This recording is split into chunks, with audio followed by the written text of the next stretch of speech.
Check the mic and make sure it sound right, boys.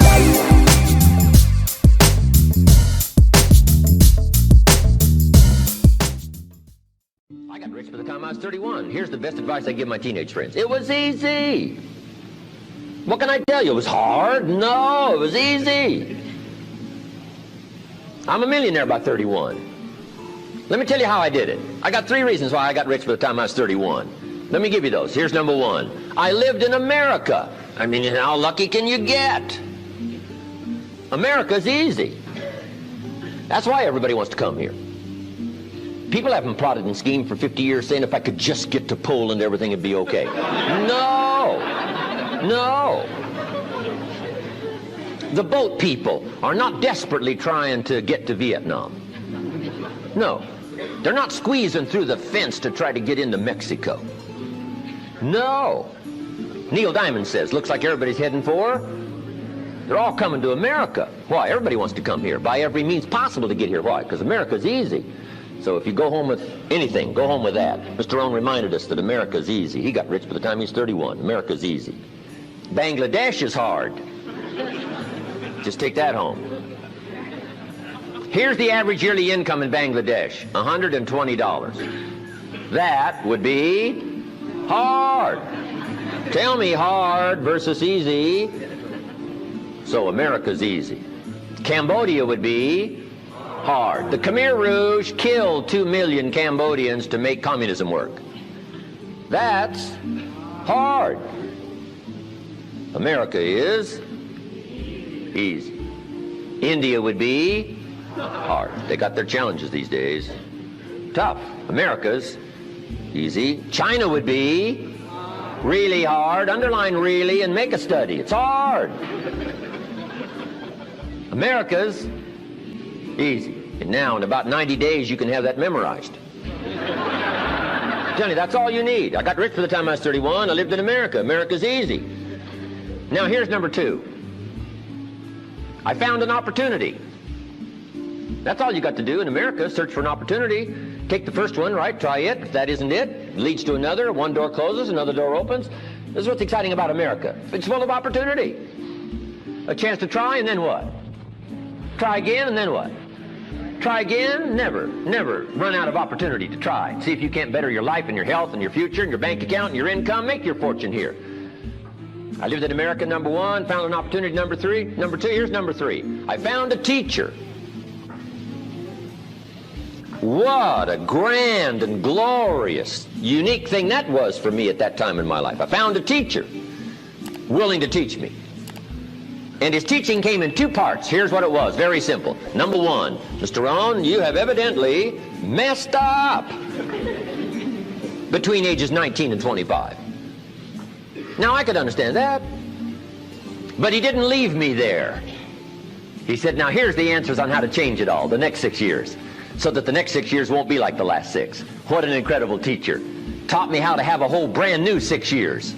First 6, what? I messed up. Second 6, what? I got it right. Second 6 years, I became a millionaire. During that second 6 years, the government was about the same. I'm telling you. Interest rates were about what? The same. The pay scale was about what? The same. Lord knows my negative relatives were the same. Circumstances were about the same. The economy was about the same. The unions and their philosophy was about the same. What was going on around me was about the same. Then how come I got rich that second 6 years? I was not the same. I changed.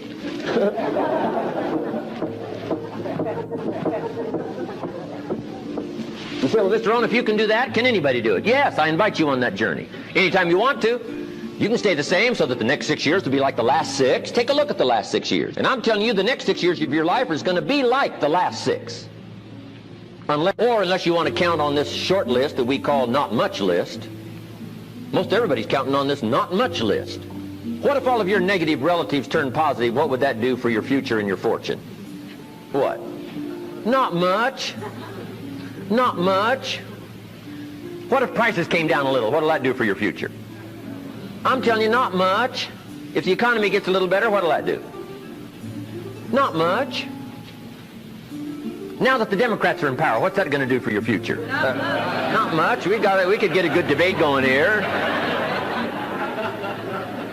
If the Republicans would have stayed in power, what would that have done? Not much. Hey, we could get a good debate going here. I'm telling you, it's a not much list. If you don't make plans of your own, guess what? You'll probably always fit into someone else's plans. Guess what someone else may have planned for you?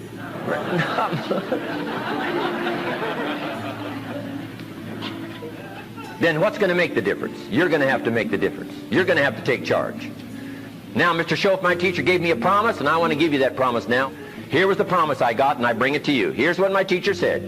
If you will change, Mr. Rohn, he said, if you will change, everything will change for you. You don't have to change the government. You don't have to change prices. You don't have to change taxes. Forget all that.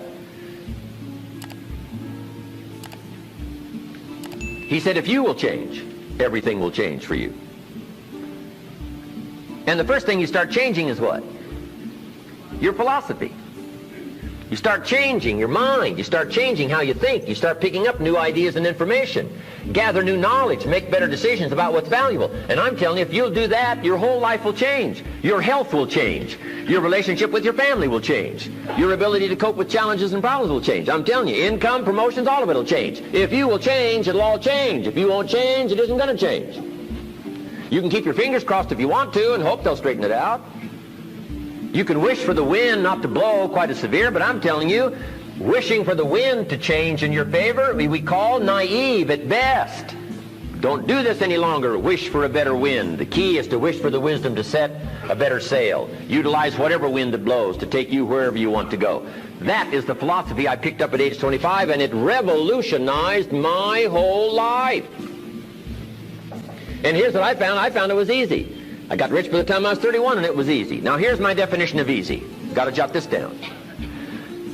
My definition of easy, meaning something I could do. I figure if it's something you can do, it's easy. Now, here's a parenthesis.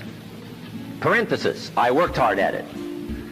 I found something I could do, which was easy, but I worked hard at it. I got up early and stayed up late, worked hard that 6 years. But what I did was easy, meaning it was something I could do. You say, well, Mr. Rohn, if it was so easy, how come everybody else around you during that 6 years, how come they didn't get rich? Here's why. It's easy not to. How else would you describe it? That's it. You say, no. For all of the rest of them, it was hard for them and it was easy for you. That's not true. You couldn't debate me on that in front of this intelligent audience. But here's the challenge. Let me give it to you in a philosophical phrase. I tend to be a little philosophical. Here it is. The things that are easy to do are also easy not to do. That's the difference between success and failure.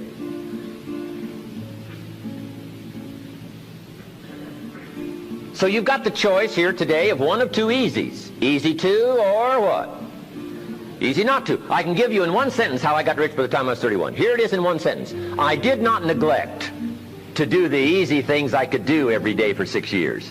Underline. I did not neglect. That's the key. I found something easy I could do that led to fortune, and I did not neglect to do it. Major reason for not having everything you want in America. Major reason for not having more of what you want in America. More health, more money, more power, more influence, more everything. Major reason why you don't get it. Simple answer. Neglect. Neglect. And here's the problem with neglect. It starts as an infection. And if you don't take care of it, it becomes a disease. And here's what else is the problem. One neglect leads to another. Neglect to do wise things with your money, you'll probably neglect to do wise things with your time. Neglect to do wise things with your time, you'll probably neglect to do wise things with your business. One leads to another, leads to another. Pretty soon, neglect has you by the throat, emptying your purse, emptying your heart, emptying all of your chances for equities and power and all the good things. Neglect.